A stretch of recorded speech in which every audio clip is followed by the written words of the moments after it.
पुण्यातील जे ऐतिहासिक प्रसिद्ध वाडे आहेत त्यातला हा एक नाना वाडा आज इथे हेरिटेज वॉक घेण्यात आला। या संदर्भात श्री सौरभ मराठे, डॉक्टर राऊत यांनी सर्वांना माहिती सांगितली। त्याचा हा भाग आपल्यासाठी।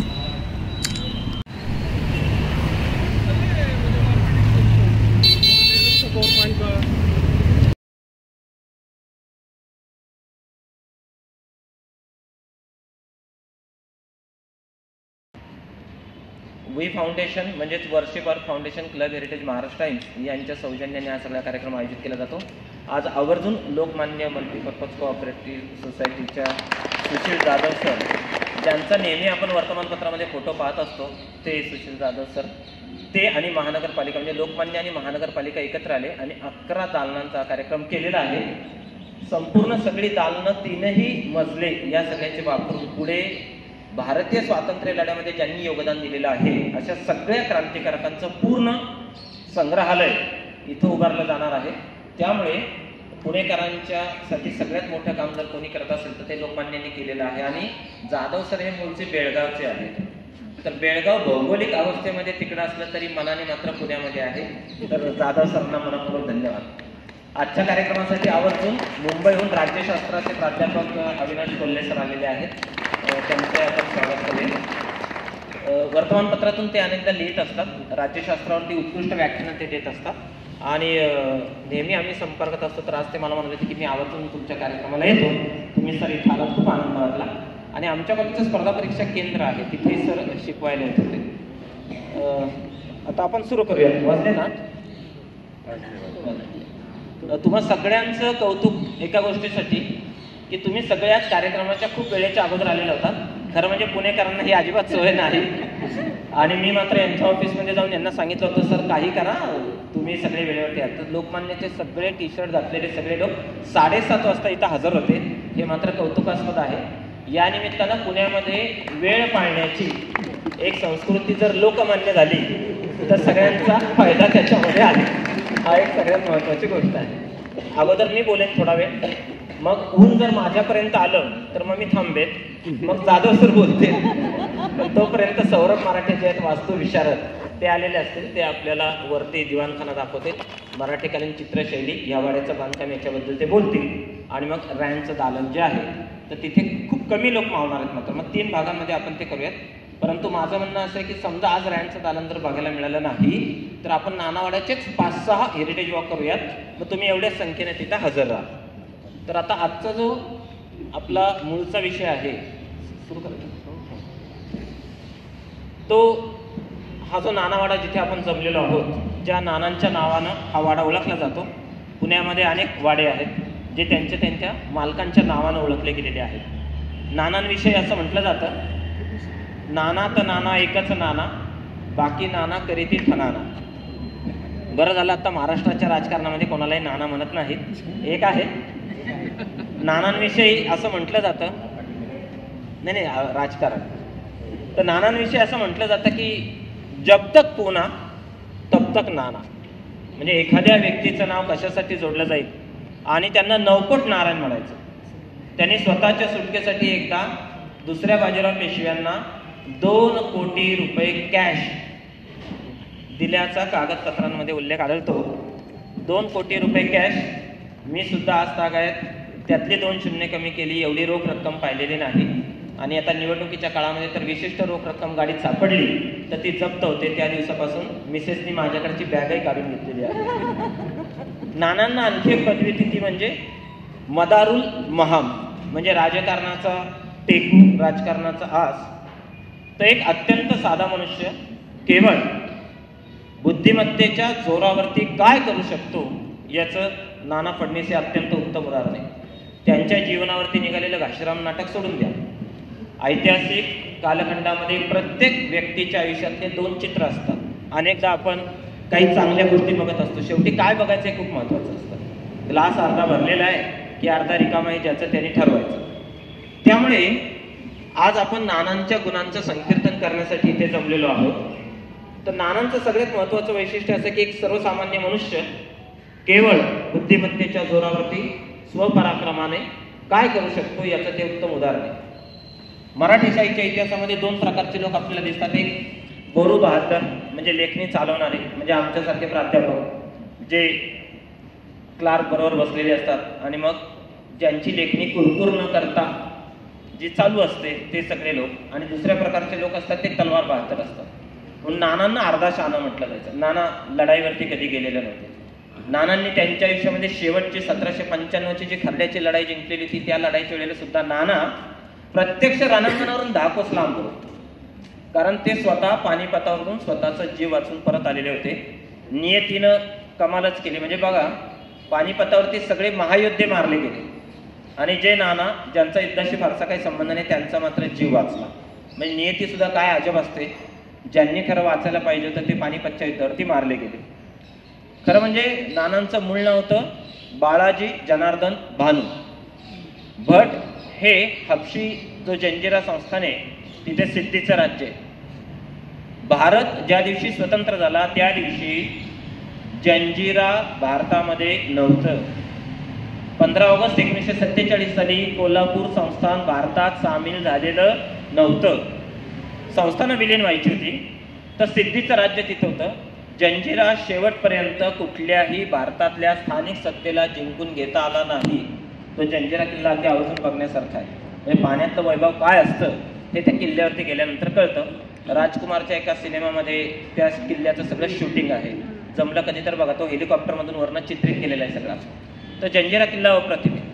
त्या सिद्धीने भटांना छळलं आणि मग भट हे भानूंकडे आले. म्हणजे वेळास जे आहे 9वीच्या पुस्तकामध्ये 9वीचं इतिहासाचं पुस्तक मी लिहिलंय बालभारतीचं. हे मी कोणाला सांगत नाही कारण ते विद्यार्थी म्हणतात बरं झालं भेटलात तुम्ही, इतकं अवघड पुस्तक लिहितात का बघतोच तुमच्याकडे. तर ते 9वीचं जे पुस्तक आहे त्याच्यामध्ये वेळासचा उल्लेख केलेला आहे. तिथं भाऊ काटदारे नावाचे गृहस्थ आहेत ज्यांनी महाराष्ट्रातली सगळी कासवं वाचवली. कारण कासव हा खूप महत्त्वाचा प्राणी. लोक त्याच्या अंड्याचं ऑमलेट करून खायचे, कासवं पळवायचे, त्यांचं स्मगलिंग व्हायचं. तर भाऊ काटदारेंनी त्यांना वाचवलं. कधीतरी वेळासला जेव्हा कासव महोत्सव असतो तेव्हा आपण एकदा तिथं जाऊया. तिथं हेरिटेज वॉक नेण्याचा एकच फायदा, कारण मला काहीच बोलायचं नाही, फक्त कासवांकडे बघत बसायचं तासन-तास. ते समुद्रात जातात आणि ते परत येत असतात. तर हे श्रीवर्धनचे बाळाजी विश्वनाथ भट हे दोघं एकत्र आले आणि दोघांनी असं ठरवलं. दोघांनी त्या दिवशी शपथ अशी घेतली, जी काही भाकरी मिळेल ती आपण अर्धी अर्धी घ्यायची. म्हणजे आपण एकमेकांना मदत करायची.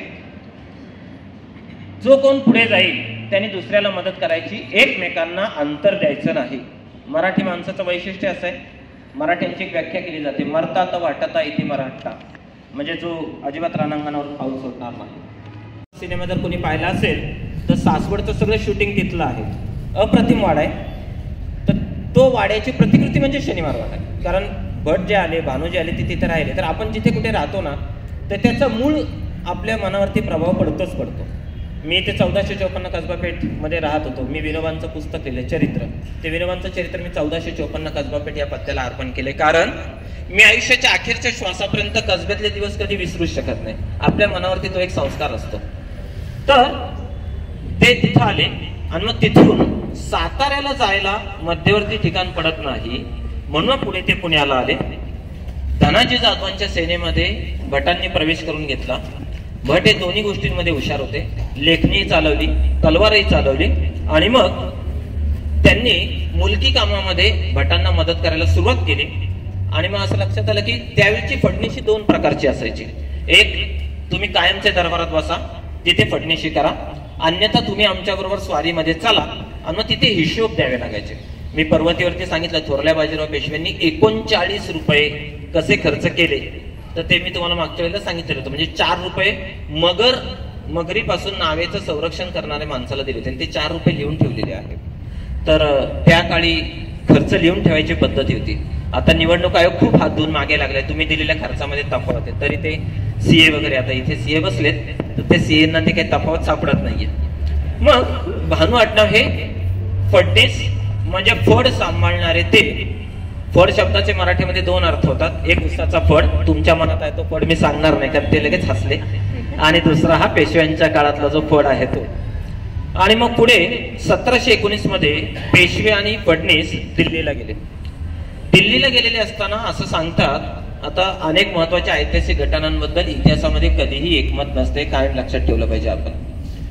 इतिहासाबद्दल खरं जर माहिती करून घ्यायचं असेल तर एकच पर्याय, छत्रपती शिवाजी महाराजांना प्रत्यक्ष भेटायला जायचं आणि नक्की काय तिथे झालं तर ते तुम्ही मला सांगा, आणि मी जर गेलो तर मी परत येऊ शकणार नाही आणि येऊन इतिहास लिहू शकणार नाही. त्यामुळे आपल्याला कल्पनेनं काही गोष्टी अंदाज घ्यावा लागतो.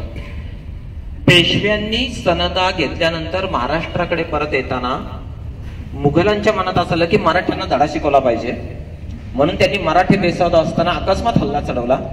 जवळजवळ 1000 मराठी तिथे कापले गेले आणि त्याच्यामध्ये हे भानू जे होते ते सुद्धा त्याच्यामध्ये मारले गेले असं एक सांगतात. आणि दुसरं, हे जे भानू होते ते दरबारामध्ये होते, तिथं एक वजीर होता आणि त्या उमरावानी काय केलं तर मनसूर अली खान नावाचा उमरा होता, त्याने पेशव्यांबद्दल अत्यंत अपमानजनक शब्द काढले. हे भर दरबारामध्ये अपमानजनक शब्द ऐकल्याबरोबर पेशव्यांचा अपमान होतोय हे सहन झालं नाही, म्हणून भानूंनी तिथल्या तिथे दरबारात खाडकन त्याच्या मुस्कडात मारली.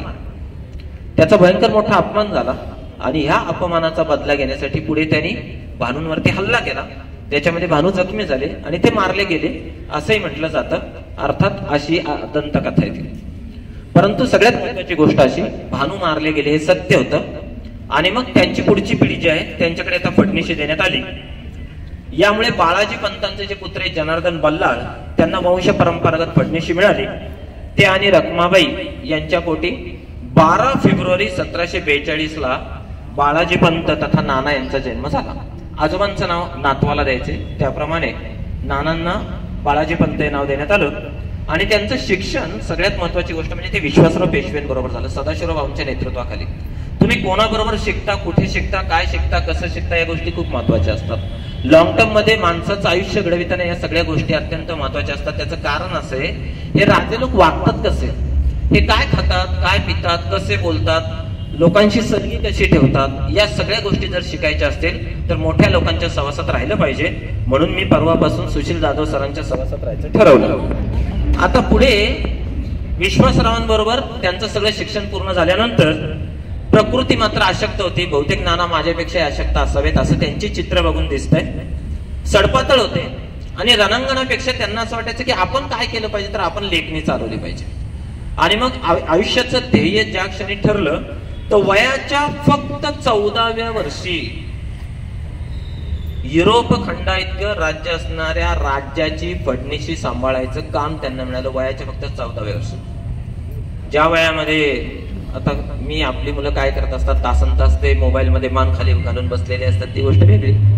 परंतु वयाच्या 14व्या वर्षी राज्याचा एवढा मोठा गाडा नानांकडे आला आणि त्यांनी फडणीशी सांभाळायला सुरुवात केली. पुढे ते 1756 ला फडणीस झाले आणि मग त्यांनी त्यांच्या आयुष्यामध्ये पानिपत, मथुरा, काशी, गया, प्रयाग ही सगळी तीर्थक्षेत्र बघायचं ठरवलं. पानिपतची स्वारी निघाली, त्याचा आपला हेरिटेज वॉक 14 जानेवारीला शनिवारवाड्याच्या समोर होणार आहे, तेव्हा मी तुम्हाला पानिपतची कथा सांगेनच. आणि मग नाना त्यांची पत्नी यशोदाबाई आणि आई रखमाबाई यांच्याबरोबर निघाले. पानिपतच्या लढाईचं वैशिष्ट्य असं होतं की लढणारी माणसं कमी आणि बाजारबंगे जास्त होते. त्याचा तोटा असा झाला की ऐन लढाईमध्ये त्या लोकांचा उपयोग नसतो. लढाईमध्ये कायम सड सैन्य लागतं, कारण शेवटी लढाई ही जीवन मरणाची असते. आणि तेव्हाच्या बहुसंख्य महत्वाच्या सगळ्या लढाया म्हणजे 2020च्या लढाया होत्या की सकाळी सुरू झाल्या की साधारणतः दुपारी 12-1 वाजेपर्यंत निकाल लागायला. प्लासीची जी लढाई होती, जे प्लासी नावाचं गाव भारतामध्ये असूच शकत नाही, तिथं पलाशाची झाडं होती म्हणून ते प्लासी झालं. तिथं जेव्हा युद्ध सुरू झालं तेव्हा आपलं सैन्य होतं 30,000, इंग्रजांचं सैन्य फक्त 3,000. युद्ध सुरू झाल्याबरोबर आपले लोक पळून गेले, इंग्रजांना सहज विजय मिळाला. एक कोस दूर असणारे शेतातले लोक शेती करत होते, ते म्हणाले इंग्रजांचं राज्य येऊ नाहीतर यांचं राज्य, आपल्याला काय फरक पडतो, दिल्लीश्वरोवा जगदीश्वरोवा. भारतीय लोकांचा इतिहासाकडे आणि ऐतिहासिक घटनांकडे, लढाईंकडे बघण्याचा जो दृष्टिकोन आहे तो अशा प्रकारचा होता. आणि मग पानिपतच्या लढाईमध्ये या सगळ्यांना पळून यावं लागलं. नानांची पत्नी भर युद्धामध्ये हरवून गेली. मातोश्रीना अफगाणांनी पकडून नेलं. पुढे नानांना असं कळलं की आपल्या आईचा मृत्यू त्यांच्याच ताब्यामध्ये असताना झालेला आहे. नाना स्वतःचा जीव वाचून पळत असताना भरतपूरच्या पुढे परतीच्या प्रवासामध्ये त्यांना चुकून आपली पत्नी सापडली आणि मग ते दोघे पुण्याला परत आले. त्यानंतर नाना फडणीस आयुष्यात एकदाही रणांगणावरती गेले नाहीत. कारण रणांगणाचा धक्का एक मोठा विलक्षण असतो. पूर्वी आपण नेहमी ऐकतो की अब्दालीने आपल्या शत्रूचा मुडका कापला आणि ते तबकामध्ये ठेवलं आणि ते नजर केलं. असं का करायचंय तर भीती जावी म्हणून. आपल्या हाताखालची जी सगळी लोक आहेत त्यांची भीती गेली पाहिजे, ते तयार झाले पाहिजेत, अशा सगळ्या अनेक गोष्टी असायच्या. मग नानासाहेबांच्या निधनानंतर थोरले माधवराव पेशवे यांनी दरबारची फडणीशी त्यांना दिली आणि संपूर्ण कारभार आता नानांच्या ताब्यामध्ये आला. काही गोष्टी अंगामध्ये असाव्या लागतात. कामाचा उरक, स्वामीनिष्ठा, आर्थिक उलाढाली, सरदारांच्या मनोवृत्तीची कल्पना, कोण कसं काम करतो, 5W+1H असं सगळं त्यांना कळायला लागलं. आणि धारदार लेखणी, अत्यंत गंभीर आणि मितभाषी स्वभाव, विनोद वगैरे फारसे केलेले आवडायचे नाहीत. क्रोधाचं कधीही ते प्रदर्शन करत नसत. म्हणजे जिभेवरती बर्फी आणि डोक्यावरती बर्फ हे नानांचं वैशिष्ट्य होतं. राजकारणामध्ये ज्याला राहायचं असतं त्याला तर त्याच्या चेहऱ्यावर काय चाललंय हे कळलंच नाही पाहिजे. महाराष्ट्रामध्ये असं दाखवणारे कितीतरी लोकांची नावं तुम्हाला माहिती आहेत. मी एकाचंही नाव घेणार नाही, कारण त्यांच्या चेहऱ्यावरून काय चाललंय त्यांनाही कळत नसतं, आपल्याला शेवटपर्यंत कळत नाही. एकाने भर सभेमध्ये सांगितलं यांना यंदा निवडून आणायचंय. तो मनुष्य निवडणुकीमध्ये पडला. लोकांनी विचारलं तुम्ही तर सांगितलं होतं निवडून आणायचं. अहो म्हणाले मी हात खाली केला होता, हात वर नव्हता केला. हात खाली म्हणजे त्याला पाडायचा होता, पण सांगताना मला सांगायचं की त्याला निवडून आणा. तर आपण काय बोलतो आणि आपण काय खुणा करतो हे खूप तो खांब पडेल बरं का, त्यांना धरा.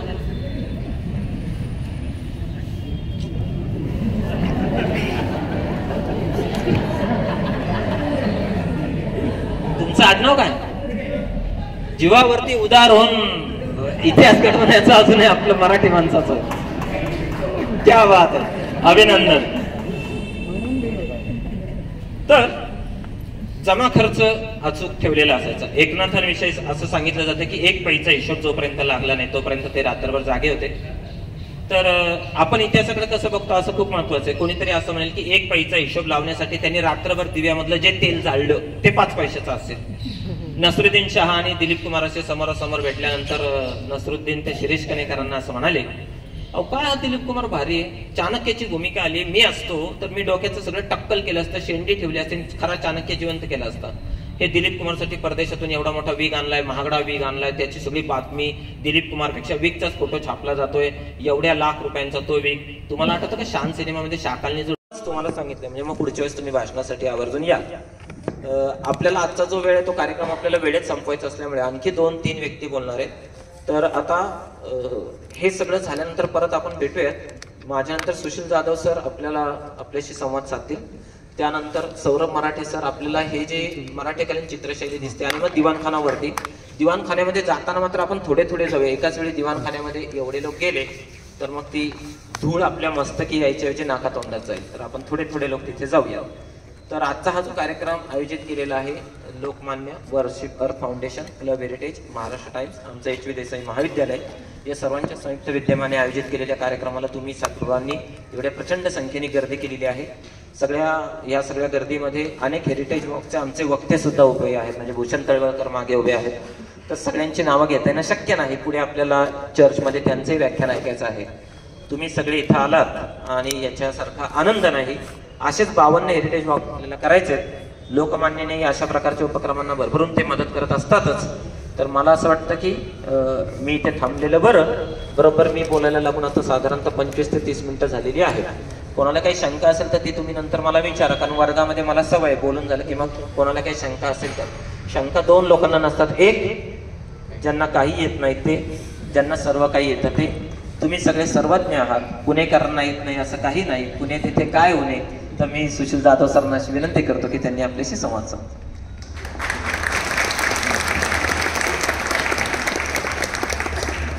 धन्यवाद Raut sir. Lokmanya multipurpose cooperative society आमचे संस्थापक अध्यक्ष किरण ठाकूर यांच्या विचारातून लोकमान्य सोसायटी स्थापन झाली. ही वास्तूमध्ये जे काय आज 12 दालन आपण बघतात ते मुक्ताताई टिळक ज्या अलीकडेच वारल्या त्यांची संकल्पना होती की ह्या वास्तूमध्ये अशा गोष्टी व्हाव्यात जेणेकरून या वास्तूचे जतन होईल.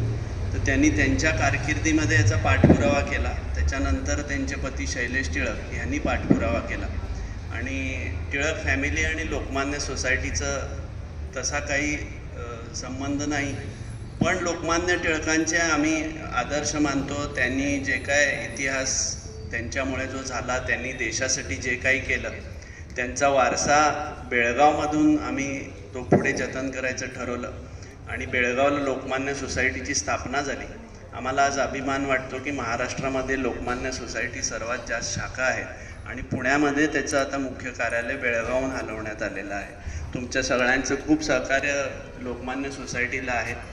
मला खूपच आनंद आहे. हे खरं म्हणजे पुणे महानगरपालिका आणि लोकमान्य सोसायटी यांच्यामध्ये एक MOU झाला आणि ही जी वास्तू आहे आणि याच्यामध्ये ज्या आता हे दालनं होत आहेत, वरती पण अजून बरेच व्हायचे आहेत, त्याचं काम चालू आहे आणि ते ज्यावेळी पूर्ण होतील त्यावेळी ते सगळे आपल्याकडे येतील. आत्ता सगळ्या आपल्या या 12 खोल्या आम्ही मेंटेन करायच्या. नो प्रॉफिट नो लॉस या धर्तीवर हे काम आम्ही करणार आहोत. अशा वेगवेगळ्या वास्तूंवरती असं काम करता यावं ह्याच्यासाठी आम्ही एक वेगळा फंड निर्माण करतो आणि त्यातून हे सगळे उपक्रम करतो. तुम्ही सगळे इतक्या मोठ्या संख्येने आलात. खरं तर आज आमचे अध्यक्ष इथे यायचं होतं, पण काल एक मुंबईला त्यांना कार्यक्रम होता. त्यांना हे खूप आवडलं असतं. ते आम्ही ज्यावेळी हा MOU करायचं ठरवलं, ह्या सगळ्या सरकारी गोष्टींना वेळ लागतो. त्याला आम्हाला 1 वर्ष लागलं हे सगळं पूर्ण करायला, पण ते करत करत आज पूर्णत्वाला आलं. हा त्याचा पहिला कार्यक्रम आहे आणि तुम्ही सगळे इतके मोठ्या संख्येने आलात. धन्यवाद सर. सर्वांना नमस्कार.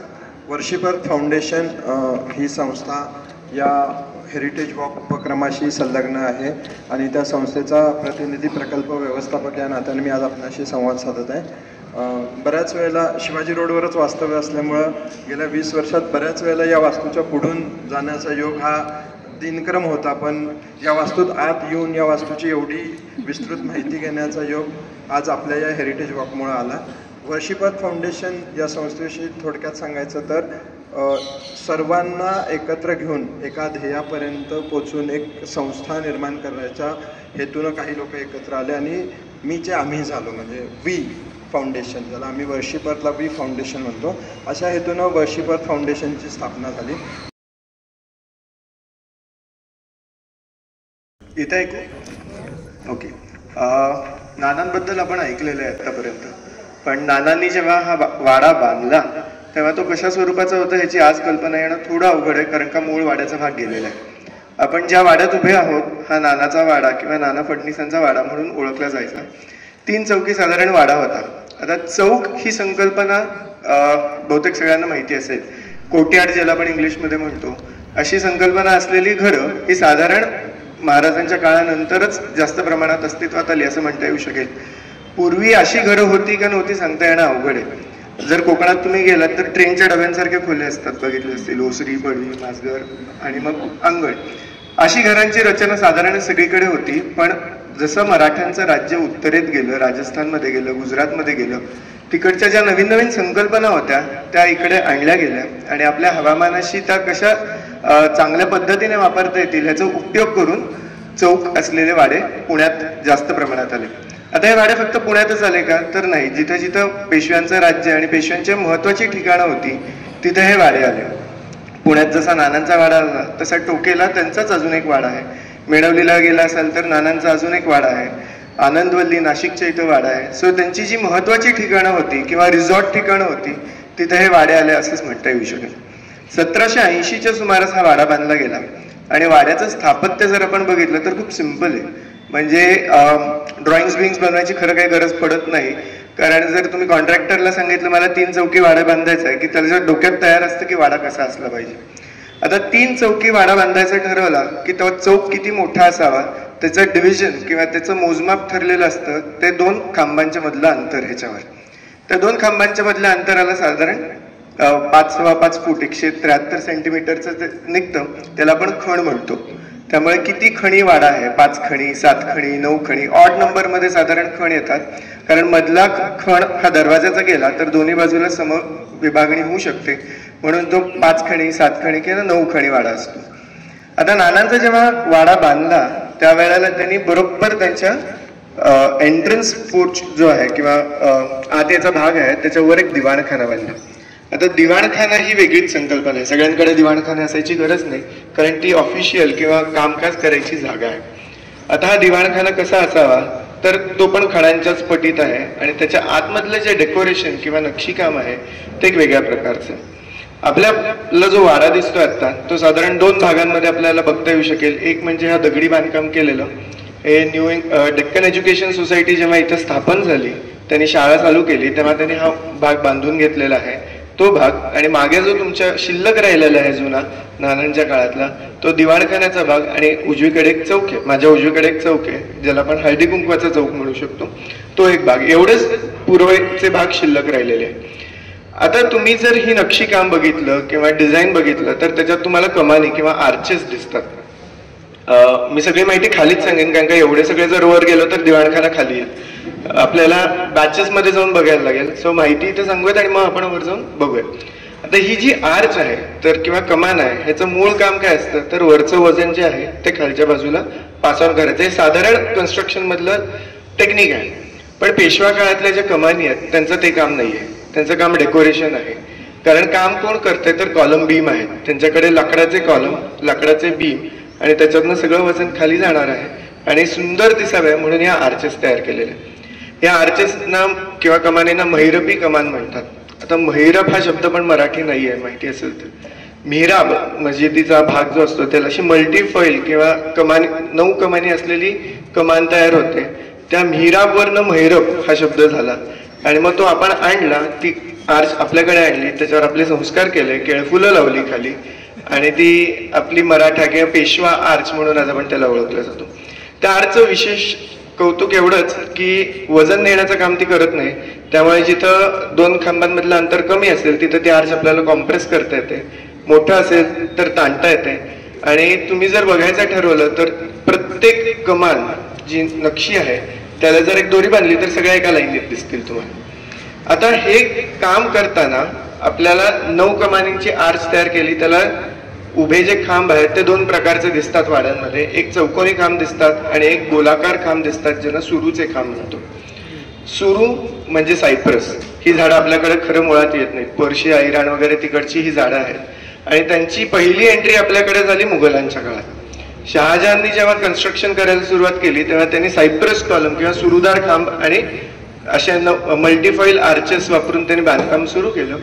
आणि साधारण नानांच्या काळात, नाना साहेब पेशवे फडणवीस, त्यांच्या काळात आपण त्यांना पुण्यात आणलं आणि थोडं रिस्ट्रिक्ट केलं नोबलमॅन किंवा मोठ्या लोकांच्या घरांसाठी. सो आपल्याकडे सुरूचे खांब आले, त्याच्यावर महिरपी कमानी आल्या आणि मग ते पेशवा आर्किटेक्चरच बनून गेलं. आता हे सुरूचे खांब कसे तर सुरूच्या झाडांसारखे दिसतात, खाली झाड असतात आणि निमुळते होत जातात वर आणि त्याच्यातनं कमान होते. त्याच्यावर केळफूल लावलेलं दिसतं कमानीला. ते केळफूल जर तुम्ही मागच्या आर्चेस पाहिल्या तर एक कमान संपते तिथे एक गट्टू आलेला दिसतो.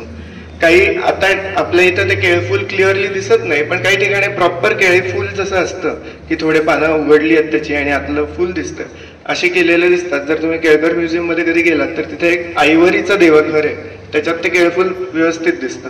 मग त्याची नक्षी काम करताना त्याच्यात पोपट लावले गेले. हे सगळं स्टँडर्ड होतं, काही वेगळं सांगायची गरज नाही. वाडा बांधायचं म्हटल्यावर तो असाच वाडा बांधला जाणार. पुढे जी बाल्कनी ऍड केलेली दिसते किंवा पॅसेज ऍड केलेला दिसतो हे आपल्याला साधारण उत्तर पेशवाईत आलेलं दिसतं. म्हणजे बाजीरावांच्या काळातल्या वाड्यांना असं आपल्याला कधीच दिसणार नाही किंवा खिडकींवरती व्हेंटिलेटर्स किंवा काचा आलेल्या सुरुवातीच्या काळात दिसत नाही. हे जसं पेशवाई पसरत गेली, राज्य स्थिर स्थावर होत गेलं तसं कलांना वाव मिळतो, त्याच्यातनं हे निर्माण झालं. आणि मग पुढे तर कास्ट आयर्न वापरलेलं दिसतं. हे ब्रिटिश आल्यावर त्यांचा इन्फ्लुएन्स आहे हे आपल्याला नक्कीच दिसून येतो. आतमध्ये आपण गेलो की दिवाणखाना आहे. दिवाणखान्याच्या मध्यभागी गादी असायची जिथं जे कोण ज्यांचा दिवाणखाना आहे ते बसतील आणि बाजूच्या 2 भागांमध्ये लोक येऊन त्यांना भेटीगाठी किंवा चर्चा करायची ती जागा होती. तिकडनं एक मागणं दरवाजा आहे, मागच्या चौकात जायचे. सो युजली 2 दरवाजे, एकीकडनं वर जाणार आणि लोक एकीकडनं बाहेर येणार, परत त्याच दरवाजाने येणार नाही, अशी अरेंजमेंट त्या काळात पण केली जात होती. समोरच्या बाजूला दुर्दैवाने खूप कमी शिल्लक आहे पण मराठा चित्रशैली आपल्याला दिसते. आज पुण्यात खूप कमी ठिकाणी मराठ्यांच्या काळातली चित्र आहेत. जर तुळशीबागेत कधी गेलात तर नगारखाना आहे, त्याच्यावर चित्र दिसतात, थोडीशीच उरली आहेत आणि एक नानावाड्यात दिसतात. याला आभाशाही काम किंवा आभाशाही चित्र असे पण म्हटलं जातं. मुळात चित्र कशी केली जातात तर मराठी चित्रशैली ही वेगळी ठरली. बाजीरावांच्या काळात राजस्थानहून काही कारागीर बोलवण्यात आले आणि त्यांनी शनिवारवाड्याच्या आतमध्ये पेंटिंगचं काम केलं. जर कधी शनिवारवाड्यात आत गेलात, दरवाजा तिकीट काढतो तिथं वर समोर चित्र आहेत, ते थोडीशी राजस्थानी शैलीची चित्र आहेत पण आपली मराठी त्याच्यावर छाप मारली. नववारी साडी नेसलेल्या बायका आल्या, त्यांच्या कानात बुगड्या आल्या, नथी आल्या. हे आपल्याकडची जी परंपरा होती ही त्यांनी त्यांच्या चित्रांमध्ये घातली. सो ह्या चित्रांमध्ये पण आपल्याला तशाच दिसतात. आबाशाही म्हणजे लाल, साधारण गुलाबी लाल रंगाची बॅकग्राऊंड तयार करायची आणि फ्रेस्को टाईपचं हे पेंटिंग आहे. आधी बॅकग्राऊंड तयार करायची आणि मग पांढऱ्या रंगाने त्याच्यावर चित्र काढायची आणि मग त्याच्यात देवदेवतांची चित्र असतात, रामायण महाभारतातली चित्र असतात किंवा कधी कधी पेशवे आणि सरदार अशी पण चित्र असतात. फुलापानांची नक्षी केली जाते आणि पांढऱ्या ह्याच्यावर चकाकी आणली जाते. सो त्याच्यात काही प्रकारचा गम मिनरल्स ऍड करून ती चित्र केली जातात. दुर्दैवाने इकडची दोन पुसली गेली, थोडीफार आपल्याला बघता येऊ शकतील आतमध्ये. जेव्हा इथं न्यू इंग्लिश स्कूलची स्थापना झाली तेव्हा हे कलोनियल गॉथिक दिसणारं बिल्डिंग बांधली गेली. साधारण 1907 मध्ये डेक्कन एज्युकेशन सोसायटीनी वाडा घेतला. असं लक्षात येतं की जेव्हा पेशवाईचा अस्त झाला हे मोठे मोठे वाडे होते, वाड्यांचं करायचं काय. सो पुण्यातल्या वाड्यांमध्ये भरपूर वाड्यांमध्ये शाळा चालू झाल्या. काही वाडे भाड्याने दिले गेले, भाडेकरू आले गेले. जे अख्खं एक घर असायचं त्याचे अनेक घरं झाली त्याच्यात. आणि मग वाडे जळले पण. शनिवार वाडा जसा जळाला तसे अनेक वाडे जळाले. इथली दफ्तर होती ती मेणवलीला हलवली गेली आणि 2 भाग फक्त शिल्लक राहिले. आपण हळूहळू जेव्हा वर जाऊ तेव्हा एक एक गोष्ट बघू त्याच्यातली आणि मी तिथं तुम्हाला थोडंफार सांगू शकेन तिथलं. त्याला तख्तपोशी म्हणतात, म्हणजे मराठा काळातलं फॉल सिलिंग आहे. कारण पूर्वीच्या काळी कौलारू छत असायची, तर छतं पण 2 प्रकारची करायची पद्धत होती. औरंगाबाद वगैरे बाजूला गेला तर तिथं पाऊस कमी आहे, तिथं गच्च्या आहेत रेग्युलर त्यांच्या केलेल्या. आणि आपल्याकडे थोडा पाऊस आहे आणि कोकणाशी असोसिएशन आहे लोकांचं, तो कौलारू छत करायची पद्धत होती. तर ते दिसू नये आणि हा दिवाणखाना आहे चांगलाच असतो म्हणून हे फॉल सिलिंग. आता हे कसं करायची पद्धत आहे तर यात तिरक्या पट्ट्या आहेत डिझाईनच्या आणि जेव्हा त्या एकत्र जोडल्या जातात तेव्हा ते नक्षीकाम तयार होतं आणि त्याला तख्तपोशी असं नाव आहे. आता हे जे खांब आहेत हे सुरूचे काम, त्याला खाली जो जाड केलेला भाग आहे त्याला तळखड आहे किंवा खुर्ची असं पण म्हटलं जातं. वर ही मैरपी कमान आणि हे केळ दगडाचे असतात, लाकडाचं लाकडी नाही, ते फ्रेम कन्स्ट्रक्शन आहे सगळं. कॉलम बीमचं काम आहे. या भिंती फक्त बंद करण्यासाठी, त्यामुळे भिंती अगदी छोट्या आहेत. त्याच्याला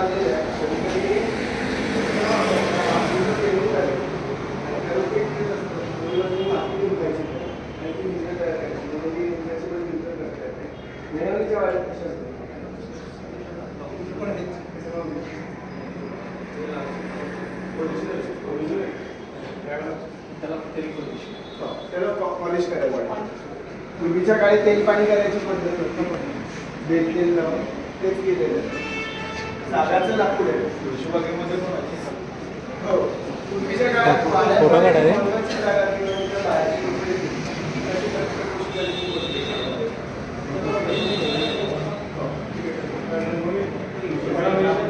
अजून एक मागचा भाग आहे.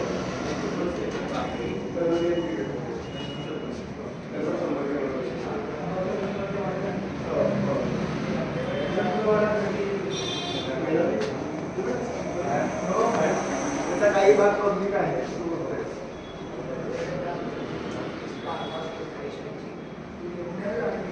भिंती जाड असल्याचं कारण सगळी पडताळा भिंतीत जायची आणि जिना जायचा.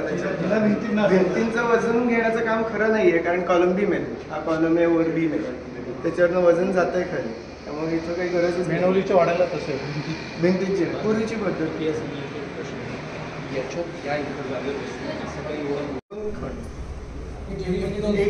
एक घे म्हणजे 2 खण आणि दुघई म्हणजे 2 घे. आणि जेव्हा कोपरा येतो तिथं चौकोन होतो, त्याला चाफे खण म्हणतात. मॅक्सिमम किती वाडे असायचे इन टर्म्स ऑफ मजले किती असायचे? मजले साधारण 2 किंवा 3 आणि तिसऱ्या मजल्यावर बंगले असायचे. बंगले म्हणजे पेंट हाऊस. शनिवार वाड्याचं पेंट हाऊसचं चित्र आपल्याला दिसतं ब्रिटिश काळातलं जे पेंटिंग आहे. दुसऱ्या मजल्यावर एक खोली, ज्याला खूप भिंती नाही पण पडते, हवेची खोली बेसिकली. नॉर्मल आताच्या कन्स्ट्रक्शनमध्ये क्लीन करतो, प्लेन तर आहे, कॉलम करून क्लीन करतो.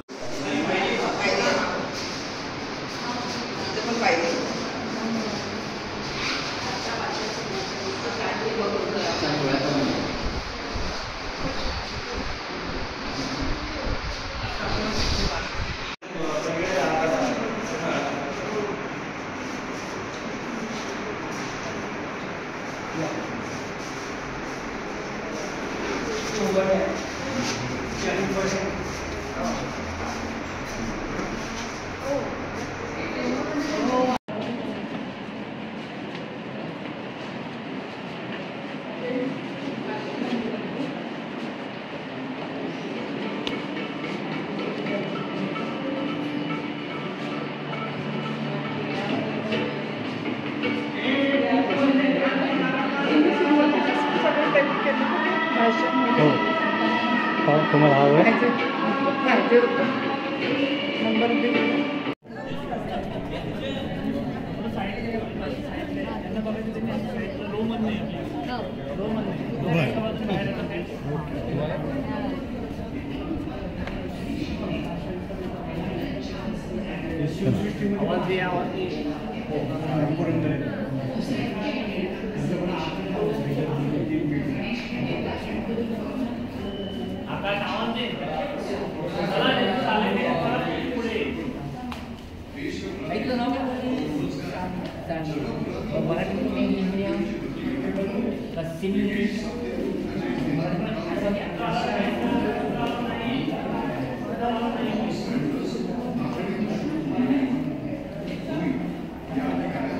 एक मिनिट आहे.